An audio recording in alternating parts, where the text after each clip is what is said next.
Thank you, Jim. That's great. So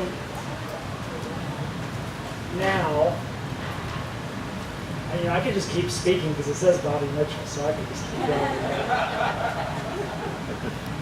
But no, the last man on the program is the man. He's the reason Applied Ceramics exists.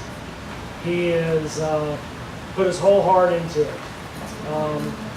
He has, whether it was financial, whether it was technical, whether it was leadership, whether it was whatever, pick a category, he has absolutely, he made a decision when he came in 1976 to make it work. And he has made it work, even when the odds were against him and against us, good times and bad. He's always been the leader. And yes, we have different leaders, and yes, there's sons, and yes, there's other people, but his blood and spirit still pumps through the walls of the company. So with that, let me introduce my dad, Bobby Mitchell.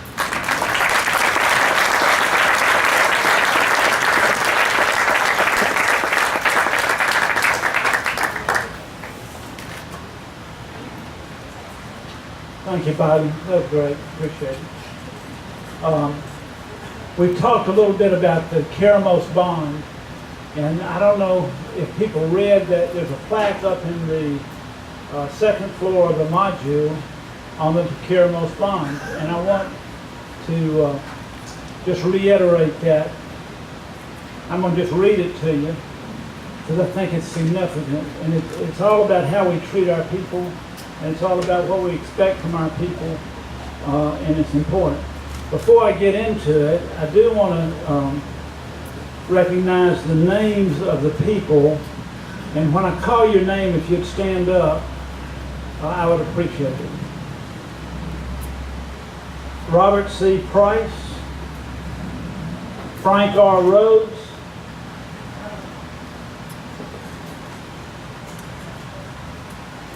Dennis Carlson, me, Alan Carroll, several people are not here. Shren,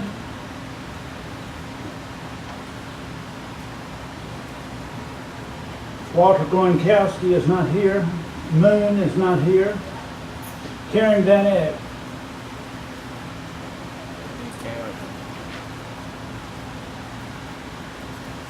Sanjan Singh isn't here. Jack Lamoureux. Michelle McKinnon. James C. Rosenkrantz is not here. Andy Durant is not here. Robert L. Mitchell Jr. Twan Lee. Sue Pham.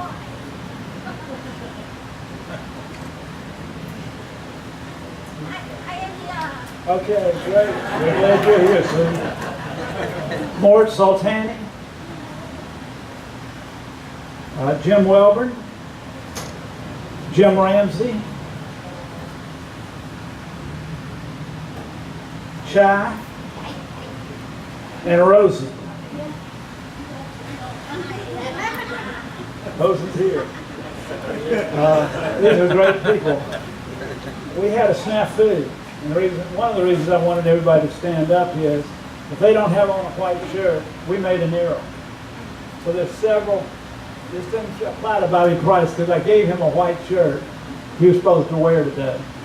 But we were short on our counting, and so we didn't get all the people white shirts that should have. The white shirts represent the Keramos bond.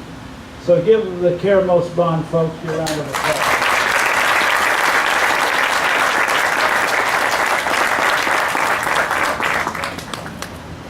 I'm going to just read this because it'll be easier to do.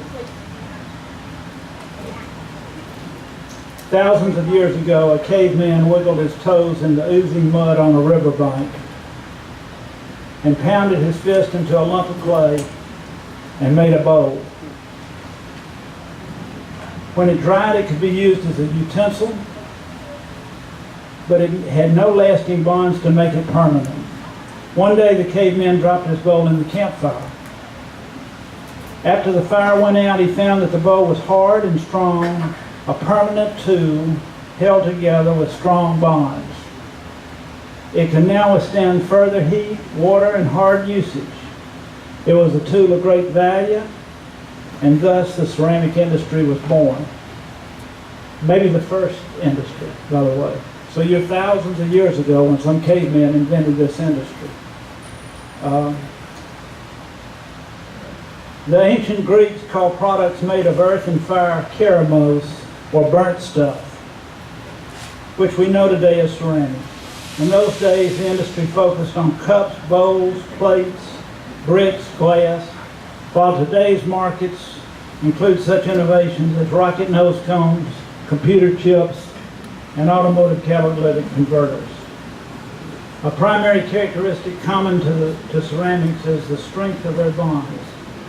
The raw material is mixed with water and shaped into the desired product. It is then dried and fired to a high temperature to develop strong ceramic bonds, which provide strength and stability. In a similar manner, our employees work together and build teams and relationships to get the job done with excellence. They are the bonds that provide the strength for the long haul. A very few special employees go above and beyond the call of duty. The unique nature of this commitment is what holds Applied Ceramics together. A special group of employees has productively worked for the company for 20 years or more. This group is known as the Keramos Bond. Thank you. Please start. What a special group. You know, people ask me how I started a family business. And Bobby's right, I didn't start a family business. And I hired him because he was trying to get a job out of Vanderbilt, and we were doing this venture with General Motors, and it sort of made sense for him to come in and be involved. Still didn't have an idea of us building a family business. Later on, Lee graduated from school, and he went to work for Champion Paper Company. Did a great job for them, and then one day he calls me and said, "Dad, I want the job now." I said, "Lee, I don't have a job." I said, "If you want to," I just bought a little company. I said, "If you want to come in and run that little company, you can, but you're going to be president and chief bottle washer, janitor, the whole 9 yards." And he said, "I think I'd like that." I don't know if he still would say that, but hopefully he would. And so Lee has done a great job of building that little business into a significant business at Applied Ceramics in the catalytic area. And we've got a great staff, and we've got great things that are happening, and it's been exciting to watch. Chris he got out of school. He's 10 school years younger than Bobby. And he got out of school and he went to work for KPMG. He graduated from Virginia. And he was on a job where he'd leave on Monday morning and come back Friday night, and he did it for 2 years and just about beat him to death. And he said, "Dad, I want to find a new job." And so I see my dear friend Jim Webb back here, and we're glad that you got here, Jim. Jim ran all the HR for Procter & Gamble, so he was a personal counselor to me and the boys through the years, but he said, "Do not let him go get another job." He said he's in the sweet spot of his career, and you cannot let him get away. And so I didn't recruit Bobby, I didn't recruit Lee, but I did recruit Chris. And he said we've got to build him a 3-year plan, and in the middle of the plan, he'll have the option of going back to a Tier 1 business school, Harvard or Yale or Princeton or someplace like that. And 3 years into it, a year and a half into it, we got to the point of making the decision, and Chris said, "I'm learning more here than I would learn at Harvard. And I'd rather do that than go to Harvard." That one may be trickier to say. I still buy that, but they've been 3 great sons. They've grown. When things are good, it isn't so hard to run a company. When things are bad, it is really difficult to run a company. When things are in crisis, you better get on your knees, and we did. So early on, with these 3 boys, we we decided we've got to know what's happening in our business at any point in time, day or night. So we developed a sort of unique set of software to show us what the state of the company was. And we've used that software now for 7 or 8 years, and it's been a great help to us in guiding the company. The good news is some of these things, like Bobby talked about the venture with Midwest Vaco, and that venture now is grown to, it'll do well over 100 million, maybe $200 million this year, and it's very profitable, and we're expanding that business. And the interesting thing is we'll have a part on every automobile in the United States. So we've got an exclusive, we've got patents that give us an exclusive market. We're one of the few people that has a absolute 100% market share with the automobile industry, and we do on that product. So that's been a great thing. But there have been a lot of great products that have come along the way, and it's too short a time. I don't have enough time to tell you about them, but they're fascinating things. They're little parts on your table. Lee, hold up one of those little parts. That's, for example, what we call a smoke eliminator, and that goes in a self-cleaning oven. And our parts, Marty may not agree, but I'd say we've got by far the lion's share of parts ever supplied to that application over the last 20 years. Millions a year. And so we've gotten real good at it, and we know how to make it, and we know how to sell it. And Scott Playman's there just about to land the Whirlpool account, so we're going to hope that happens. We've been told it's going to happen, so that would be great. But we've got multiple opportunities. We've got all these companies that are spread around. We sell products out of China. We sell products out of Japan, out of Korea. We've got, in the United States, we've got this plant. We've got the plant in Lawrence, South Carolina. And we've got a plant in Statesboro, Georgia. Costas Samaniu is here. Wave your hand, Costas. Costas is head of the Center of Innovation for the state of Georgia. And Costas and his team were gracious enough to give us a grant through Georgia Southern to help this project over there in Statesboro. So we're excited about that and look forward to that. In your booklet that we presented, if you'll look, I want to tell you how to use it and how to think about it. The front page is the same, is sort of a copy of what the wall art that you saw when you walked in the front door. And that's the story of Applied Ceramics. And if you look to the right, you'll see 16 patents on the wall, and which shows the technical excellence of Applied Ceramics. And if you look to the left, you'll see several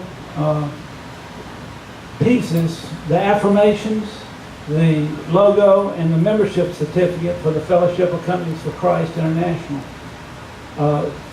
Today, Fellowship of Companies for Christ is touching 139 countries. So we have streaming that goes into 30 million people in Pakistan. We do some incredible stuff, and it's we're seeing people come to know the Lord far and wide, and so it's a great tribute to the company.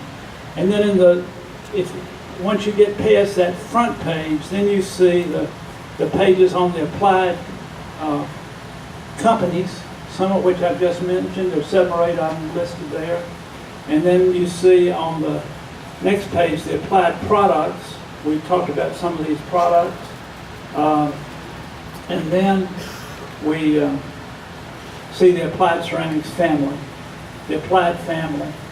And we work hard, we laugh, we have fun, we have numbers of celebrations a year. We don't always have a tent, but we have celebrations nonetheless. And I wanted to ask my son how you fix these holes in my turnaround, but we'll figure that out tomorrow. But at any rate, we're grateful for the company, and those are 3 highlighted pieces. And so I hope you'll take time to read them and understand the company, understand the first page really of Merit in there says, who is Applied Ceramics? And it's sort of hard to describe. My brother-in-law, Jimmy Blanchard, asked me a question. I said, it's hard to answer that. And if I can't answer it, there's nobody that can answer it. And I really couldn't answer it too well, because I just didn't know. But it's a complex company. It's a great group of people. We're all over the world. We travel. I am grateful for Mr. Ueda and Arissa and Uko for coming and making the effort. And certainly we will make the effort to go to Japan next year to celebrate your 50th. We're appreciative of every person that has come today. We value every one of you. We hope you'll stay around. There's some more food if you'd like some. And chat, talk, whatever. But thanks for coming, and God bless.